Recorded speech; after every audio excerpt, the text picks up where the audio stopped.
Studios in San Luis Obispo. It's time. It is Living the Run.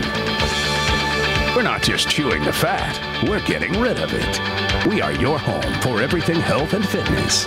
Living the Run is being brought to you by Puma Aquatics, Standard Process Nutrition, Peak Performance Massage, and to the chiropractic team at SLO Wellness Center.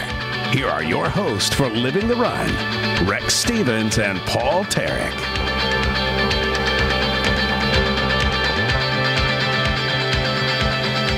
Epic day to live the run on the Central Coast. Thanks for joining us. If you're here for the first time, you're listening to Living the Run on ESPN 1280, The Ticket, where we talk everything health and fitness. I'm your host, Rex Stevens, in studio producer Max Woodcock, Olympian Paul Tarek. Paul, great day to take a run out on the Cal Poly track and forget your shoes. That's what I did today. It was a tremendous deal in my socks out there, having a good time living the run. You went in socks? I went in socks. They were just talking, I think it was 93.3 this morning. They were just talking about athletes kind of going the extra mile. One basketball player had lost a tooth and then went back in the game, and they were just talking about it. You have a story to call in and tell them how you left your shoes, and then not the extra mile, you went every mile. Sans shoes. Every mile, socks only. I went there, got to the track. Rubberized track felt better. Grass felt pretty good. Concrete, I made it. They talk about this barefoot running. I'm going sock running. It's a new deal. It's like, you're stepping into it. You don't want to dive in head first. You kind of ease into the pool, shallow in first. Hey, it worked great. Hey, coming off a big SLO Marathon, huge success, SLO Marathon and Half Marathon 2013. Doubled the participants. Big deal. The wind kind of stayed away for most of it. Fun environment. Big time stuff. That's what this show is about today. We got Sarah DeGeorge coming on, female winner, and it is true, Paul, you just saw it. She had a baby 11 months ago, comes out and wins the SLO Marathon in a really great time. Couldn't get the male winner, but we do have another local, Tara Dube from Runner's Warehouse, took second place in the 50-miler up in the American River. A lot of good stuff happening. A lot of people living the run, taking health and fitness to the next level. I don't know. You had the opportunity to run the marathon here on the Central Coast. Only 26 miles. Why go up north? Why go run the 50-miler? Hey, 26 miles is only halfway. They hit the 26-mile mark. She's just warmed up. She's just getting into her speed legs at that point. Oh, okay. She is, but excited to talk to Sarah. This is a great story. Two new winners. Tough stuff. We had Karin Serba last year on, female winner of the first one. Van McCarty, male winner. Both of them injured. Both of them hurt. We saw Van actually on Monday. I just saw Van 15 minutes ago. Oh, yeah, saw Van on Monday. He's trying to nurse that hamstring. I saw Karin at the race. They'll be back next year to compete. But, interesting thing, when you looked at the times of Karin and Van from last year, very similar to the times of Joe and Sarah this year. So it would have been a tight epic battle. I'm hoping for a good one that following year. Yeah, it was, now it's a Boston qualifier. I was thinking it was going to be a little faster. Do you think the winds played some sort of, well, I guess we'll have to ask her when she comes on if the winds played a role in that. Yeah, we will. And, sometimes it's tough, too. And we talked to Van. Van didn't seem like he thought much happens when you don't have a lot of competition up there. But some runners definitely do slow it down. You've seen that in the track world a lot, where if it's not super competitive towards the end of the race, the pace slows down and somebody cruises in. And that happens as well. So I'm not sure what happened in this race. We'll talk to Sarah in just moments. Well, they do have specific rules in track and field regarding rabbits and pace setters in races. So that having somebody run ahead of you and kind of keeping you on time or pushing you is going to help out. It may not affect him, but I think for the general public, running in a group, running at a faster pace with other people it's easier to run at a faster pace with other people. Yeah, no question. We'll touch in with Virginia from Vert Foods here in just a little bit as well. I know she's got a big event happening this weekend, so if you don't have anything going this weekend, big 5-course meal, I believe. They're going to have music, dance, some good stuff. And if you haven't got in with Virginia's food, we have, and we like it. This is epic stuff. We're going to try an appetizer in just a few minutes from that, but she's got some tremendous entrees. She's got some good desserts, it looks like, coming as well. And then we'll check in with Ryan Joyner, too. I know they got a summer program that they're wanting to promote here as well. But Paul, I just wanted to mention that I started, now we're post marathon. I'd been kind of doing a little bit of running for that, post-half marathon. But now, you've inspired me. How's the bench? How's your bench workout going? I did my first bench workout this Monday. I'm coming after you, the 225 for 20. Paul Tarrick's almost there. I got to get there. I think I can get there. It's going to take a little bit of diligent work. But you inspired me. Max, you won't even believe this. Paul Tarrick came out to the track on Monday. Chris Randolph out there. And again, remember, Chris Randolph, 6th, 7th, 8th best decathlete in the world, in the U.S. in the last 3-4 years. Paul goes and runs with them, and Paul kind of starts to trail behind him. Paul's shoulders have gotten so big and wide, I couldn't even see Randolph. And Randolph's a 6'3", 6'4" Adonis himself. Tarrick is getting massive right now. I think it's that all the muscle in my head just went to my shoulders, and all the fat in my head just kind of melted down a little bit. It's absolutely incredible. I don't know if I can compete, but I'm excited about changing the mode here, getting into something a little bit different, a little bit more dynamic, and change up the training routine. What's crazy about that 225 workout that we do, and it's just really there's probably zero health benefit to it. It really, what is it? It's the bench press. Come on, it's like unless you're a junior in high school, it's really unimportant. But there is, I thought I would be able to wreck everybody at work, and if I couldn't beat them for max weight, I could beat him for endurance. And I work with a guy, Tim Powell. This guy, not only is he incredibly smart, he wrecks me in the gym every time we go to the gym. He will 225 over 20 times. I think his best is like 26, 27. It's incredible.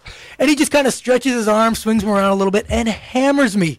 And everybody else, they love to see it because I think they just like watching me get beat, which, who wouldn't? Who wouldn't like watching you get beat? Hey, looks like we got Virginia on the line here. Max, maybe we lost Virginia. I just opened up the appetizer here. Looking like some stuffed artichokes, Paul. Artichokes right up my alley, one of my favorites. Virginia's got a nice display here. Hey, Virginia, we missed you last week. I know you kind of had a little unfortunate battle with some poison oak in the wrong spots, but you're back. We're thankful. Big event this week. Talk about what's going on this weekend. Virginia. Max, this is like rookie stuff right here. This is when Max leaves, the studio and we don't have it. This is the kind of stuff that generally happens. This is what we expect to happen. Maybe she's just building the drama. She really wants it to sink in. Artichoke hearts and. Hey, let me do it for Virginia. We'll get her back next week. I know we had some problems, but this Saturday, April 13th, 7:30, SLO Marathon by Vert Foods. It says, come celebrate the spring harvest, nourish your body, mind, and soul. Exclusive gourmet dinner, feast your eyes on the local art, laugh, dance the night away with special musical guests. Vert Foods doing some awesome stuff. Her menu looks epic. Bison, some different salmon. She's got bison on her menu? She's got bison on the menu, salmon on the menu, desserts, little artichoke hearts, all kinds of really, really good stuff, as well as good environment around. So we'll miss Virginia. Pretend like you heard her. We're going to chow down on these artichokes, and we're going to get Sarah DeGeorge back here on to interview in just a minute. Sarah, again, 11 months ago, giving birth to a child, 11 months later, coming out and win the SLO Marathon, Paul. I mean, I saw a lot of stuff out there. Amputees, older people that are trying to get healthy again. This is as good as it gets. It really makes you feel bad when you maybe sprained an ankle like 6 weeks ago or 8 weeks ago and you haven't got out there. 11 months, baby, train, win marathon. It's kind of like a checklist of things to do. Have the baby, 11 months from now, do my training, race, win the SLO Marathon. Hey, before we go to her, hey, it's that time again. Family Care Network's 10th annual Miracle Mile for Kids Walk. Taking place April 27th, 2013. The 10K race course, again, runs along the water's edge from Morro Rock to Cayucas Pier, one of the most beautiful stretches of beach in California. Your participation in Miracle Miles for Kids helps FCNI make a difference in the lives of those it serves. Funds raised through this registration and pledging help to meet needs such as housing, clothing, mentoring, life skills development, extracurricular activities, and therapeutic services for over 1,400 children, youth, and families. Come join the 2,500 walkers, runners, family, and friends for a great walk down the beach for a great cause. Go to mm4k.com and register today. Again, April 27, 2013. When we return, Sarah DeGeorge, your female winner from the 2013 marathon, next. By our friends at Jaffa Cafe. Your home for the best Greek food on the Central Coast. Adnan and his guys got it going on. And actually, I should say Adnan and his gals. Mary was there today. Hooked me up with the pesto burrito. Good stuff. All our guests receive $20 gift cards to the great Jaffa Cafe. So we'll get that to Sarah. And I do. And it's also brought to you. All our guests receive T-shirts from Left Coast T-shirts. And you like our T-shirts, Paul. Dave Whitaker over there at Left Coast T-shirts. Soft T-shirt. Yeah. Beautiful stuff. We've had some other things made by him. Other things made by him. Tank top for our guests as well. Female guests and T-shirt for our male guests. So in studio with us right now, Paul, the rumor is true. 11 months ago, this woman had a baby. 11 months later, she's winning the SLO Marathon. Sarah DeGeorge, thanks for joining us. Yeah, thanks for having me. Well, it's amazing, Paul. We were just talking to her in the break. She says that her best marathon time, 3:38, right? Shooting for a goal of 3:30, breaks 3:30. Paul, of course, says, you failed. Yeah, I know. You did not stick on pace. You did not stick on pace. 3:26 on a hard course. How'd you do it? You know what? I don't know. I just powered through it, and it's amazing what your mind can do for you. And I started out in the lead, and I was like, oh my gosh, I think I have a chance to win this. Because everyone kept saying you're the first female, and I'm like, I know. She's like, the pack's coming. I'm probably way off, and then they cross the line. Okay, you've won. Wait, there's no pack. I am the lead pack. Well, Sarah, you said that you've done 4 marathons. This is your 4th marathon, right? Yes. You've never been in this position before where you started off, you're leading the marathon, and you keep going and you keep leading. What is that like for you mentally as you get going? I mean, is there that thought process of when are they coming? when am I going to hear the footsteps? The whole time. Adrenaline was just pumping. She didn't have a choice. She was the gazelle. The lions were back there. Yes. There was absolutely those moments where I was like, okay, don't get too cocky because there could be someone right behind you. But then I remember when we did the turnaround at like the half, I saw who was behind me, and then I could feel a girl behind me for probably like 6 miles, and I'm like, this girl is just letting me pace her. But I just had a plan that I was going to keep my pace, and then at mile 20 I was just going to really go for it. So I'm going to kick it in at mile 20. I just love that sound. Yeah. That's not what Paul and I say. No, I'm going to trudge home in mile 4. I'm like, throw in the towel, boys. We're done here. Hey, Rex Stevens, Paul Tarek here on Living the Run Radio here on ESPN 1280. Our guest, Sarah DeGeorge, winner of the 2013 marathon. Paul, shoot. I had a question. Where did you start in the pack? I mean, you didn't start in the lead, correct? I mean, it's a big conglomerate of cluster at the beginning, right? It wasn't too bad because there was only a couple of pace groups, and I seated myself right at 3:30, and there was only another one for 3:15 right in front of me, and I just went out really hard. And I mean, were you passing? You're passing other females along the way, really not realizing, and then all of a sudden somebody's like, "Hey, you're in the lead," and you're like, "Whoa!" Paul, by the look on her face, and again, for those of you, if you're going to miss any of this interview, you can check it out tomorrow, livingtherun.com, or on Facebook/LivingTheRun. She's showing in her face that she wasn't passing anyone. She started out in the lead. And, pole position. Pole position. Yeah, is that true? It is. Well, and I had told someone at one point, because this guy, and it sounds crazy that you're talking while you're running a marathon, but this guy behind me was like, these people just said there's a chick in front of you, and he's like, I know, but she's fast. And I'm like, you have to take advantage, because I was so afraid that the wind was going to come up at any minute. I was just going as hard as I could while I could. But 26 miles later, she's like, I guess that's as far as I could go. Hey, so Sarah, there's a lot of females listening to the show right now that are thinking inspiration, because here we are. Are you still nursing mom? Yes. Still nursing mom, 11 months post-pregnancy. When did you start training again? When did you start logging the longer miles post having that beautiful daughter of yours? You know what? I ran a half in October. So what was that, 5 months later? So I started training for that about 3 months after having my daughter. And I did pretty good on the half. sounds weird. But then I was like, oh, I want to do a marathon again, because it's been 5 years since my last one. So I just started it. Why not do it 11 months after having a baby? 5 years, you're well rested, you know. These other people, they're suckers doing more than one a year, 2, 3. Yeah, exactly. I feel so lucky that I'm able to run that I just wanted to keep doing it. Yeah, so did you didn't participate in last year's marathon, obviously. Talk about what got you to do this one, and how you approach this course differently, because certainly this course is much different than a lot of the marathons out there. A little hillier, different terrain. Talk about some of that process going in. Well, actually, I had wanted to do the San Francisco Marathon in July, but it had moved dates and it wouldn't work out in my schedule. So I just decided had done that half, and I'm like, oh, I'll do one in April. So push the competition schedule up 4 months. Yeah, no problem.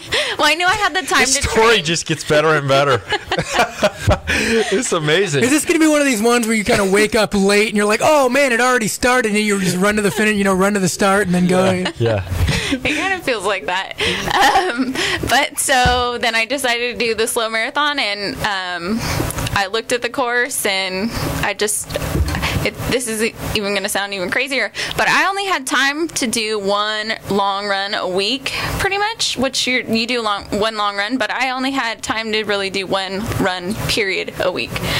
I did work out every day or find a way to walk or jog with her, my daughter Summer, but I was only able to run by myself one day a week. Hey, are you running with the stroller? Because when I found out, when I was running with the Bob stroller, yeah, it's like as soon as you get rid of the stroller, you run so much faster. Those strollers, that weight, those hills trying to push up, sometimes you're going, am I going anywhere? As soon as you make a run without it, it's incredible. It's like almost like weighted training, and then you pick up the lighter ball again, and you can really let it rip. Definitely, I would jog with her, and then the next day I'd go out, and I'm like, oh, this feels so good. Be a new trend sweeping the nation. Everybody's buying up jogging strollers. Like, oh, do you have a kid? It's like just sacks of flour or something in the stroller, people pushing it around. Yeah, no question. Well, you must have stayed fit during the pregnancy, and I think that's one thing that's really tough for a lot of women is what do they do during that time when pregnant? Often, of course, the advice is do something similar to what you were doing before the pregnancy. But how did you feel, and what were you doing in those later stages of the pregnancy still to keep active, keep your heart rate going, keeping the lungs going, and stay healthy? Unfortunately, I was unable to do much while I was pregnant. This is great. It's just unbelievable. This really is.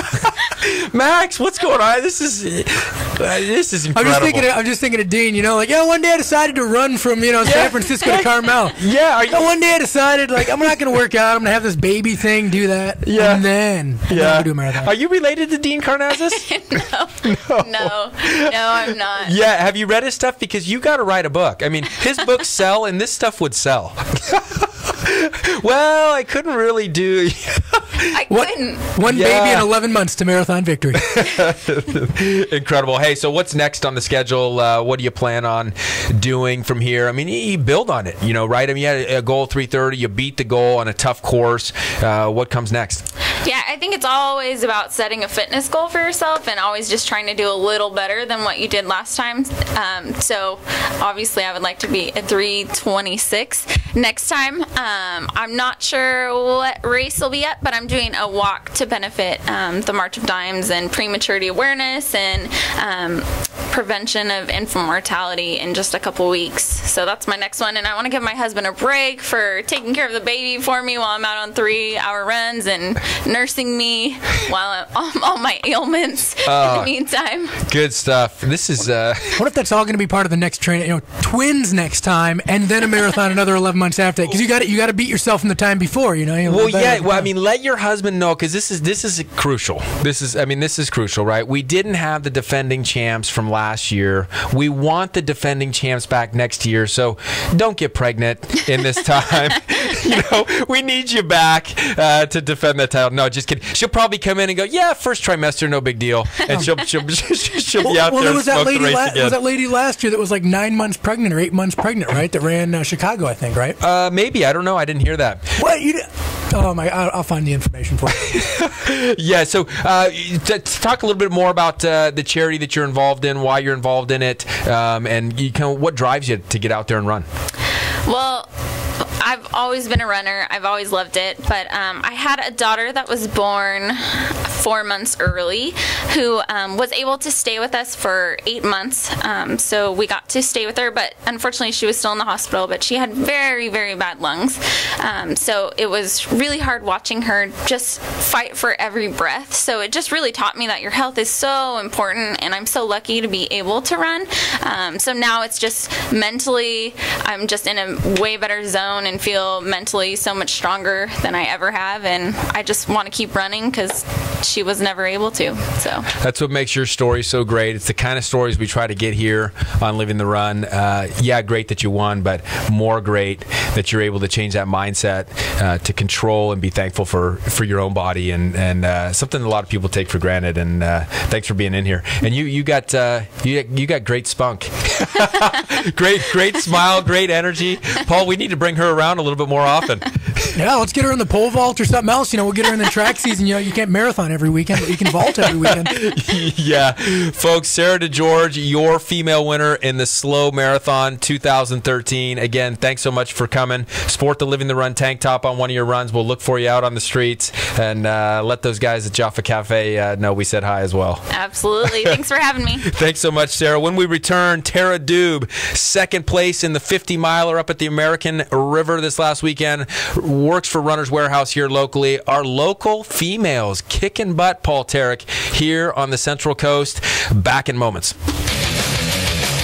Run here on ESPN 1280, The Ticket. Rex Stevens in with Paul Tarek. Paul, phenomenal interview. Sarah DeGeorge, not only was it epic. I was kind of waiting for her to break away and be like, nah, I'm just kidding, guys. This is what happened, and this is what I really did. But it really was, Yeah, I had this baby, and then did some training and went out and, won. It's kind of the plan. But great story, and, inspirational stuff. And, you see a mom who loses a child like that early, and she turns it into a positive.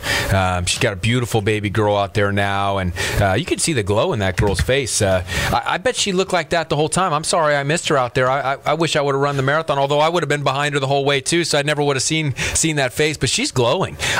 Big stuff in studio. We haven't had a guest like that in studio in a long time. She lit this place up. I'm betting the guys that were behind her, like at the turnaround, that saw her coming back when she was grinning, they probably weren't too pumped to see her. I love that comment she made where she was like, this guy behind me, I heard him talking, saying, there's a girl in front of me. Oh, she's fast though. Yeah. There's a chick in front of me.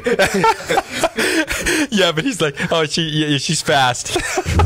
Trying to make excuses like I'm hanging in there. He's probably like on his cell phone talking to his buddy. Yeah, I'm just running this marathon. No, this chick's killing me here.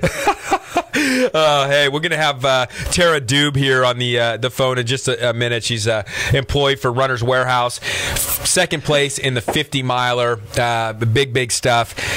I haven't been to Runner's Warehouse lately. Are they still doing the gait, the running, what's it called, like stride analysis, gait analysis? Yeah, they still do that. They do a little bit of that. They put people on the treadmill, get them going with the shoes. Then they offer based on what they see there, pronation, supination, kind of toe runner versus heel striker. They try to get them into 4 or 5 different shoes. The one good thing they do, Paul, that I like is they're not pushing any one product. They'll put 5 or 6 different shoes that match a pronator, that match a supinator, and then you put them on and you choose. And maybe it's the $80 pair, maybe it's the $120 pair, but they're not trying to shove one down your face. They're not saying, oh, we got the most markup on this brand, we're going to go ahead and everybody's going to wear these. The one thing I liked about what they do is, like you said, it's not an issue of, well, we're going to put you on this and I'm going to see your foot strike the side and turn out a little bit or turn in a little bit, whatever. Okay, where these shoes go away, they're going to talk to you about, okay, this is what you're doing. These are the kind of things you can do to correct it too. You're naturally going to run this way, but maybe it's a little more, it's more over exaggerated than you want. You can make some small changes to really improve your stride. And that's what you lose with these big box stores. You go to I don't want to drop names on the air, but you go to one of these places, and unless you know what you're looking for, getting help there, is normally like, tooth and nail. It's tough. Yeah, there's no question about that. And I think that's where now we see the specialties. You get into all those warehouses over there, whether it's arts or tennis warehouse or they're hiring people that are in the know with that sport and that industry. Yeah, and the people compete as well. Themselves. A lot of those employees are competitors themselves, top level racers, elite runners, elite cyclists, elite tennis players.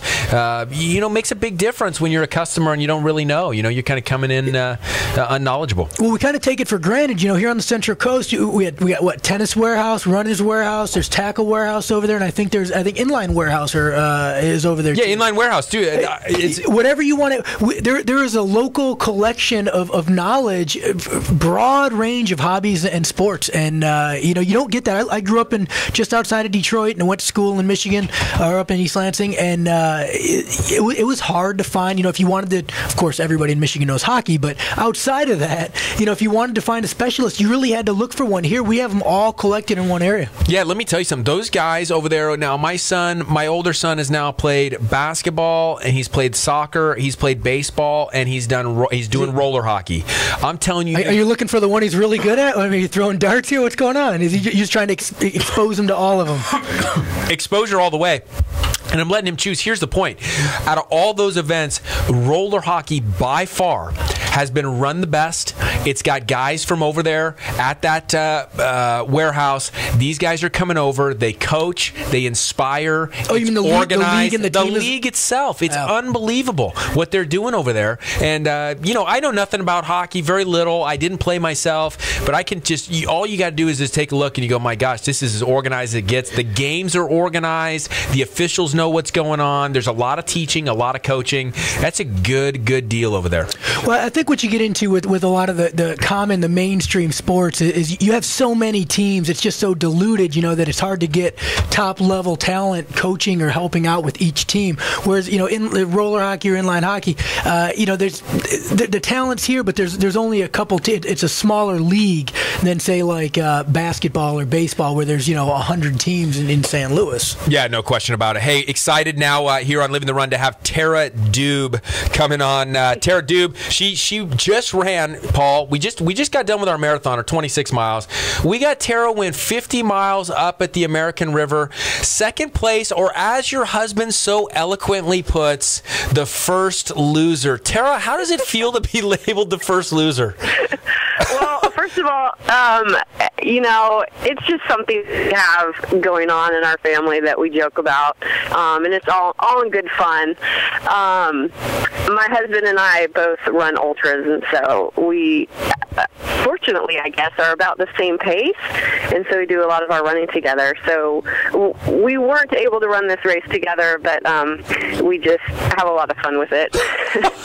Well, talk about that. I mean, when you start to get into these larger mileages, if you will, the 50s. We had Dean Karnazes on last week. He's talking Badwater 133, these types of things. You seem like you've got a ton of spunk too. I've only talked to you now just a couple of times. How do you keep it mentally together? What are you thinking about during some of those painful moments, some of those alone moments out there on the course? Oh my gosh, so much goes through your mind. But I think, when I tell people, I race 50 miles, etc., and they're just like, oh my gosh, what are you thinking about that whole way? Well, you can't think about 50 miles all at once, or you're going to drive yourself crazy, because it takes a long time to get there. And so I think really what most people do is they just focus on each aid station or the next goal that's in front of you that's more attainable.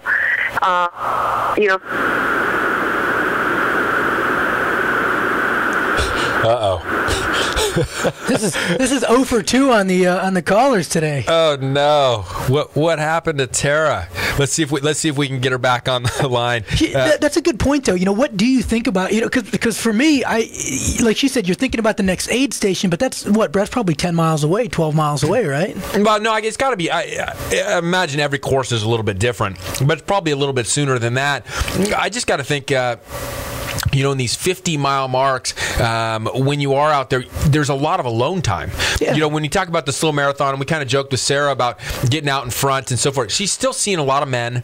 There's still people all along the course. But no other women, that's yeah, the turnaround. But even then you get on the turnaround, you're seeing tons of people. But these other races, they're long. I mean, there's a lot of solitude that's going on out there, and you get your thoughts, and then you get your environment around you. So a little bit different scenario in these ultras. Well, I think the mentality that a lot of the ultra people talk about is kind of like how I approach running. There's a lot of things going on in life, and at different stages of life. In college, certain things were really important to me, other things weren't.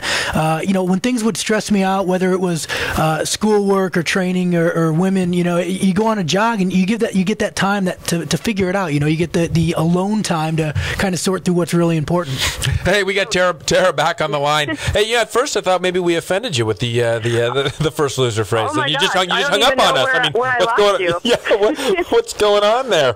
Well, Paul was he was saying, hey, when you talk about those aid stations, I mean, how far are they spreading them apart on a race like that? What can you be looking forward to? You pass one, and how much longer do you have to go before you see another one? Well, the American River in particular, I think the longest stretch is about 8 miles, which is right at the beginning, and so that's not such a...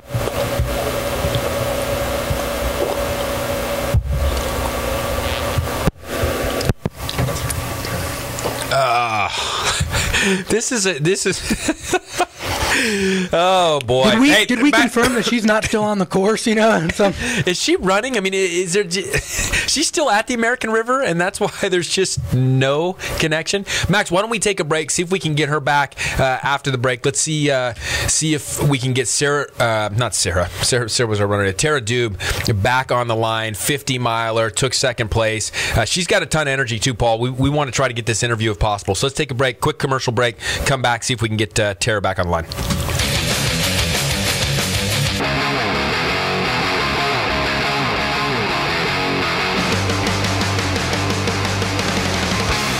We're back with Living the Run.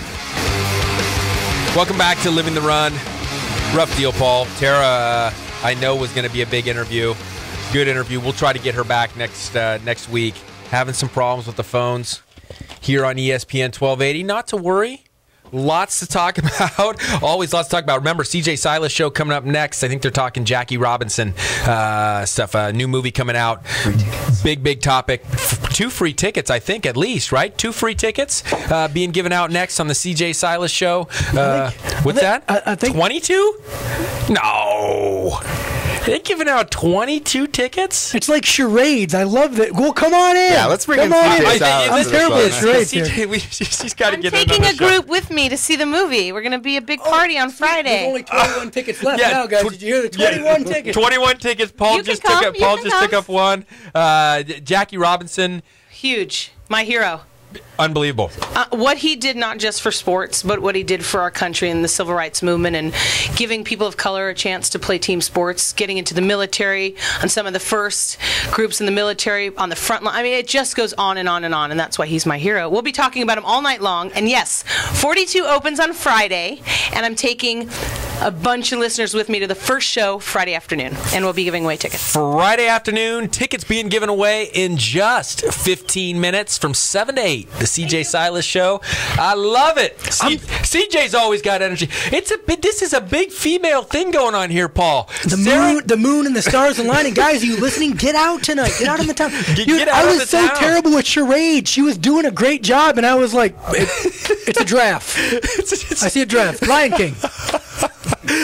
Oh, if you've missed anything, Sarah DeGeorge, she lit up the studio. We had Tara Dube on the line. She would have smoked it. She was starting off hot, and then the line dropped her. But CJ came in, pitch hitting, came in, giving away those tickets next. It's a trifecta here at Living the Run. Well, we're gonna have to step down the energy level, and I wanted to talk to you about Monday's workout. We kind of brushed on it earlier. Wait a minute. Speaking of a trifecta, Paul Tarek, Chris Randolph, and Rex Stevens out on the track at Cal Poly. I think the women beat us, Paul. We don't even have to. Do we need to get into this? No, we definitely. Okay, let's talk into the Monday workout. We definitely need to get in this because I want to know what you were doing out on the track versus what we were doing, because I thought we were supposed to be working out together. The initial plan was we were going to run 400s, and after each 400, we were going to run. Everyone was running a little bit different pace, but we'd run 400, stop, pull-ups, some abs,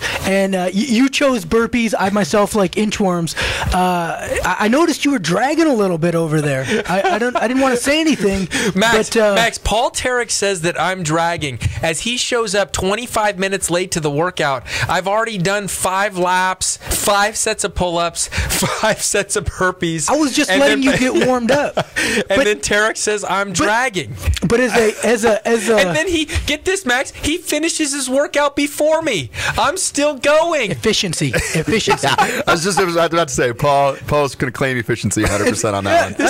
I just know how to do it in less time. That's right. I do the work in less time. That's right. Lolly, you're taking more recovery. But CJ's not going to talk about this, but it's like you're a Dodger fan, man. You show up late, you leave early to the workouts. This is ridiculous. More importantly, what do you like about that? What do you like about the 400 pull-ups? What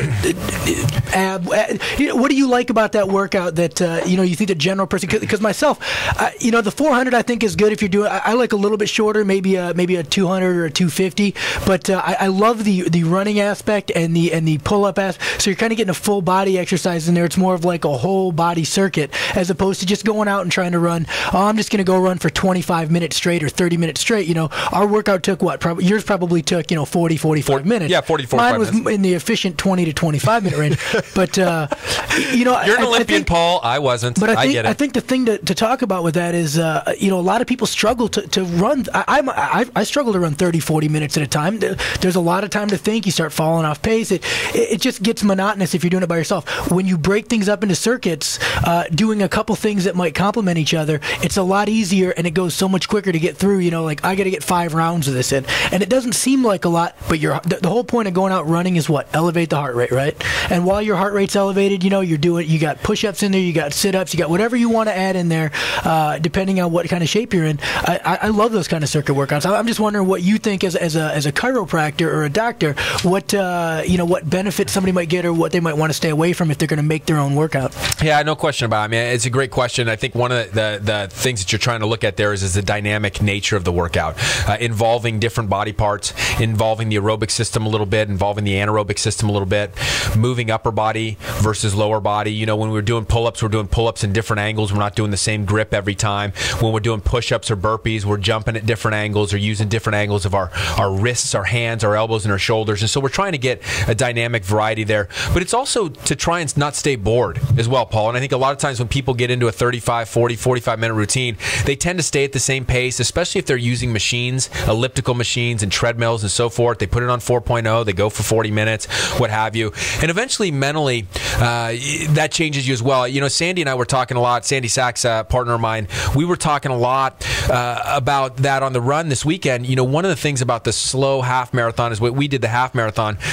That's very interesting to us is that we run that faster than we run the City to the Sea. But if you looked at the course is much more difficult in the sense that there are far more hills. The elevation is much greater, and there's a lot of that to it. City to the Sea is a much flatter course, and theoretically you would think you'd run faster. We really talked about the mental aspect of that, and the difference on the slow one is that there's a lot of changes. You started downtown, then you hit a hill at Johnson, so that was a change. Then you got out to Orchid, now you're in the vineyards. That's a change. You come back down those hills and you get out to the train tracks and you're running the path behind Sinsheimer. Change again. Then you get back to downtown. Another change. And with those dynamic changes, you mentally do some different things, and it's almost like it just automatically elevates your pace, elevates your intensity. And that's one of the reasons why I do that type of workout on a Monday. Now do you mean, with the slow one, do you mean the dynamic changes as the scenery, or maybe the incline, or the way the hills change, the way the course changes? Absolutely both, physical and mental. So you're getting an environmental change, an environmental shift, as well as you're getting a physical change in intensity. Sometimes you're on an incline, sometimes you're on a decline, sometimes you're flat. And, it's good stuff. I think people don't create enough diversity themselves. The other thing, Paul, the reason I do that workout, and I often try to look for creative ways of working out, ways that you could do that anywhere. So if you were on vacation, if you were in a hotel, if you were staying wherever you were staying, you don't need equipment to do that workout we did on Monday. You could find a park, you can find a school, you can find anywhere to go and do those three things, or 3, 4, 5 different things. You did something a little bit different than me, and next person may as well. The word you're looking for is better, not different. Well, you always do it, but you always do it better than me. I don't worry about that. Again, I'm not. It's not a workout measuring contest, Rex. I'm not comparing myself to anybody else. Just myself, and happy with the workout I put in. Happy to have showed up on time. Happy to have left on time. And in that way, maybe I was better than you, Paul Tarek. But it's possible. It's funny you talked about putting together a workout that you can do any place. Because that's the big thing is I was lucky for a lot of years where my workout venue was pretty consistent. Wake up in the morning, work out, all day, come home at night kind of thing. And I had the means to do that. When you have a family and a job and things are changing radically, you're not always in the same place at the same time. It's a lot harder to get into a routine, if you will. When things are changing like that. Harry Mara, Ashton Eaton's coach, my old coach, it was a huge fan. We would get off the plane in Italy, or we get off the plane in Austria, and the first place he wanted to go, everybody else, let's go to the track, Harry, let's go to the track. He's like, nah, you guys go to the track. Harry and I would go find a local park, we'd find a local trail, and he'd walk off some distance while I'm stretching, and that's what we would do. We'd get a 3, 4, 5 minute jog, and then some sprint drills on the way back, and then walk back, and just BS, talk about the flight, what we're going to do for the meet, and then do that again. And we'd get 4 or 5 of those in. The whole thing would take maybe an hour, and I would feel great compared to the guys that just went to the track who had to get off the plane and run to the track and do their thing. And by the time they finished, they're just so dehydrated from the plane and so wore out from traveling that now they've done their workout and they're just completely exhausted. Yeah, and again, different things work for different folks, but you're making me think a lot about different movies that they've done that in. I mean, if you go back to remember Rocky IV, that's what they really tried to set up there was here's a guy training in a barn, having to try to figure out ways to get strong, to get fit, so forth. The other guy's got this gym with all the equipment, all the machinery. He's got this pre-programmed deal. Everything's out on a computer.